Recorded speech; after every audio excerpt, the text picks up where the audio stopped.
LSS. Yan, parang drone sympathetic sa akin. Pwede rin LSS, Lasong Sindor. Ayan. LSFF. Isip pa ng isip eh.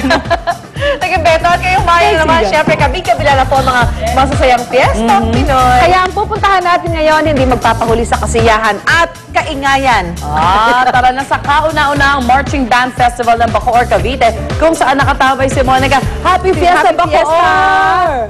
Maingay daw.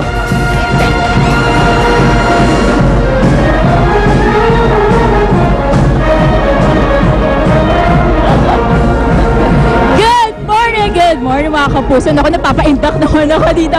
Isa na naman po festival ang ating pinuntahan ngayong umaga dito po sa Bacoor, Cavite. Ito po ang first ever Marching Band Festival. At ayan, nakita niyo mga kapuso, kasama ko na ang 7 sa mga pinagmamalaking marching bands dito. Pero patikim pa lamang po yan dahil on Sunday, May 8, ay hindi lamang 7 kung hindi 50 po na marching bands ang magpapakita ang gilas sa pagtugtog sa mga luma at even yung mga bagong mga awit daw. So dapat abangan yan dahil talagang kaabang-abang ang galing ng mga taga Bacoor, Cavite pagdating sa mga marching bands. Pero bukod po sa mga marching bands, tampok din dito sa kanilang festival ang iba't ibang masasarap daw na pagkain na makikita dito sa Bacoor. Diba, Arn? Ay, Mon! Ako, excited ka na ba nandito? Kasama ang magigiting na Caviteño. Sila ay magtatagisa ng bilis at lakas. Kapadamihan ang pagbubukas ng talaba sa loob ng 1 minuto lang, ha? O mga kuya, ready na ba kayo? Ready, get set, go! Ayun! Arn, na-try mo na bang mag-open ng talaba? Ayoko. Actually, mahirap siya dahil medyo matigas nga siya. Kaya kailangan gamitan talaga siya ng knife. And may skill talaga yan sa pag-open eh. Ayan, nakita natin. Mukhang sino ang nangunguna. Hindi ko alam. Bilang mukhang lahat naman sila ay talagang skilled sa paggawa niyan. At saka napapansin mo, nilagyan nila ng asin at saka ng lemon kasi medyo strong talaga yung amoy niya, Arn. So parang mas madali siyang balatan. Hindi siya masakit sa pang-amoy natin yan. Nilagyan nga nila ng lemon at saka ng asin. Okay, so sino ang nangunguna?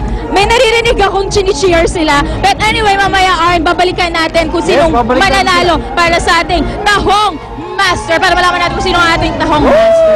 Okay. Pero bukod nga sa talaba, Arn, isa pa sa mga pinagmamalaki rin nilang pagkain dito ay ang kanilang mga tahong. Mahilig ka ba sa tahong? Actually, ako mahilig ako sa tahong kasi sabi nila, sikat daw itong Bacoor sa mga yamang dagat dahil nga malapit sila sa coastal area kung saan marami mahuhuling mga yamang dagat tulad nito talaba at ng tahong. Okay, may winner na tayo. Meron na tayong winner sa tahong master. At ang nanalo, sino? Arn? Cookie! Ayun, si Cookie! Congratulations, Cookie! Ayun, si Cookie, nanalo siya ng sash na tahong or talaba master. Ayan.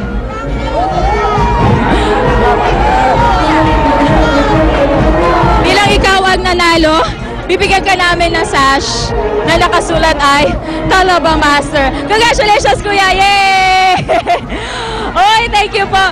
Pero bukod nga sa sinabi ko kanina na talaba at tahong mga kapuso, Arn, isa pa sa mga dapat tingnan dito sa Bacoor ay ang kanilang tahong chips.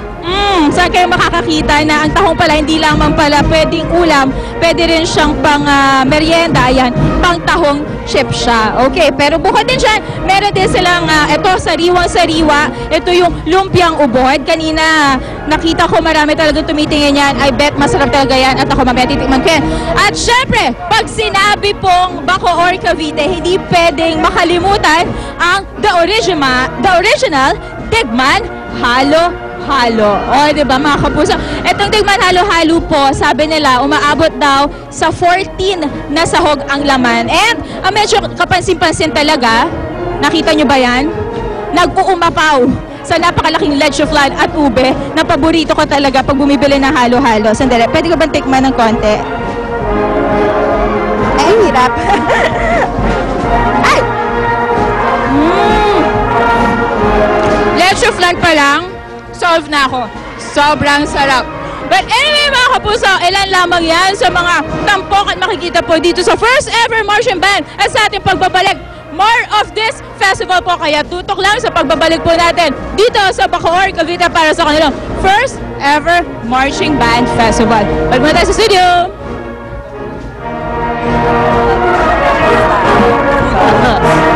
Ay, saan? Sabi niyan. O, nag-expand na sila, pati cupcakes, brownies, meron na rin sila. Nga tayo doon para makakain tayo. Napakaubod ang daming pagkain. Napakaraming palaman. Yung halo-halo na yan, the best. Para sa akin, the best yun. Yan, at ngayon napakainit talaga ng sikat ng araw. Parang heaven talaga ang feeling kapag tayo nasa beach. Pero bago kayo mag-swimming, tingnan niyo muna ang inyong paligid at makamay. Dikya! Ay, ang sakit. Sakit na naman nun yung tama yung pakiramdam kapag nadikya ka. Pero, alam nyo ba na may mga dikya palang hindi naman pala nakakasama sa atin? Is that Talaga? true? Ipapakilala sila sa atin, paring Drew. Mula sa Manila Ocean Park. Good morning, Drew! Ayun! Ito ba yun? Is that true? Yeah, thank you so much. Good morning lahat. Ang intro ko sinabi niyo na thank you so much. Magpa-fast forward na ako ngayon. Ito na yung mga dikya.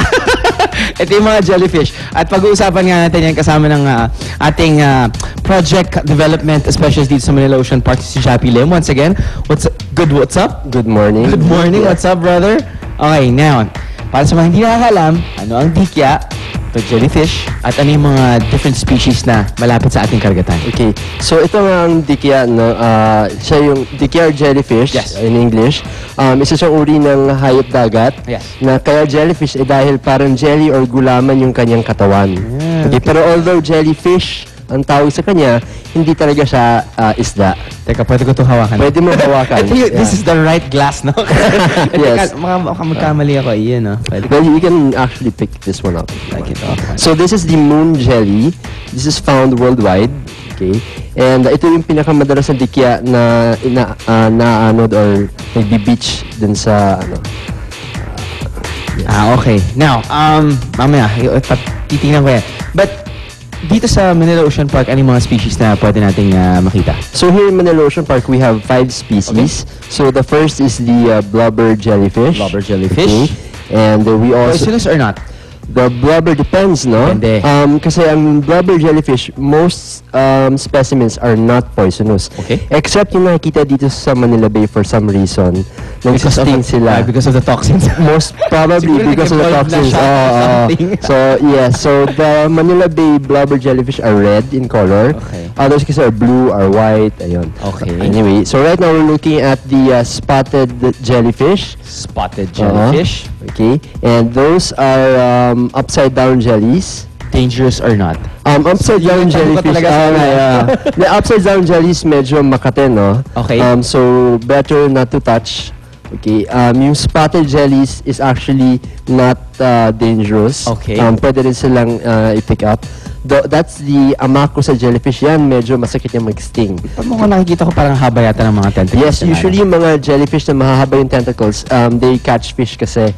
So nag-fishing sila. And in order to capture the fish immediately, kailangan nilang patayin. Okay. That's why malakas yung sting nila. Bro, ito na yung tanong ko talaga para at least makarelate yung mga tao, no? Pag lumalaw ako sa beach, pag makakita ako ng gentong klaseng jellyfish, kailangan lumayo ako. Ano yung mga jellyfish na yon? Actually, due to be on the safe side, no? As long as makakita ka ng jellyfish, better not to touch. Huwag mo nang hawakan. Huwag mo nang isipin, pwede ko bang hawakan? Correct. No, better you assume the worst and you just avoid the animal. Now, kanina, like what you said, kahit walang jellyfish, pero may mga remnants pa rin ng kanilang tinatawag na Yung stinging cells nila. stinging cells nila. Yes, At medyo dadapo yun sa yung skin. Yes. You can still get affected, no? Yes, that's true, no? So, I'm sure maraming nakaranas na nito. Yung when you're swimming sa dagat, and then parang may makate. Yeah. May magsisting. And then pag tumingin ka, there's nothing there. Wala namang Okay, so it's usually jellyfish stings na natanggal na mula sa jellyfish. Now, it does not matter na wala na yung may-ari. Okay. Or patay na yung may-ari. Patay na yung may-ari. But the stinging cell can still sting you. Can still survive, no? Sa It's water. still active. So, as long as it touches your skin, mag-trigger pa rin siya and then masakit pa rin siya. Potent pa rin yung kanyang Exactly, potent pa rin siya, Okay. yes. Now, if ever that happens, anong pwede natin gawin? Okay, so the best method... Totoo ba yung parang iniiihan ba? Is that true? That is partly true. Talaga? But that is not the best method. Ano? For many reasons. Not only that one. For many reasons. Okay. Ang bumibisa sa ihi is not yung ihi itself. It's yung init. Yung init. It's yung init. Temperature. It's the temperature. Because most jellyfish stings are deactivated by heat. Alright. So it's yung init ng ihi. Eh, But later, pwede mo sunugin sarili mo, wag na. I Wag would naman. not recommend. We're talking about yung heat. Anong klaseng, is there an exact temperature number? If you're stung by jellyfish, the best method if you're gonna use heat is to put hot water or use an electric blower. Yes. Okay. That would be the best kasi basically madi-denature or madi-deactivate yung poison ng jellyfish Alright. with the heat. Okay. Another method is to use acids like yung sa suka or calamansi. Vinegar. Vinegar, yes. Okay. Yes, to be clear. To be Yes. clear lang. Talking about ihi Yeah, and then exactly. suka, yes. Hindi po yung suka na. No.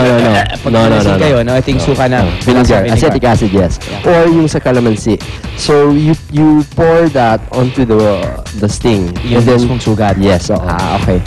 That would be the There you best. go. Alam mo. So importante, katulad sinabi ni Jappy, if ever may jellyfish yan, kahit na pinakita namin sa inyo mga different kinds of jellyfish, poisonous or not, huwag nyo na lang lapitan. Yes, let's Diba? be Now, safe if ever na na malapitan kayo, ang number one solution dyan, yung temperature is, or pretty much the vinegar, it can kill yung mismong The sting itself, or the yes. venom in itself from the It will jellyfish. deactivate the sting. There you go. Thank you so much. Sa aming pagbalik You're dito sa welcome. Manila Ocean Park, pag-uusapan naman natin mga ibang sea creatures din na pwede natin makita, pwede mo natin hawakan, katulad na lang ng starfish. Friend or foe ang starfish? Malalaman natin yan sa aming pagbalik. Mabalik mo ang Hirit. Hirit ang saya-saya sa unang hirit, unang hirit, unang hirit. Bang bulakan, unang hirit.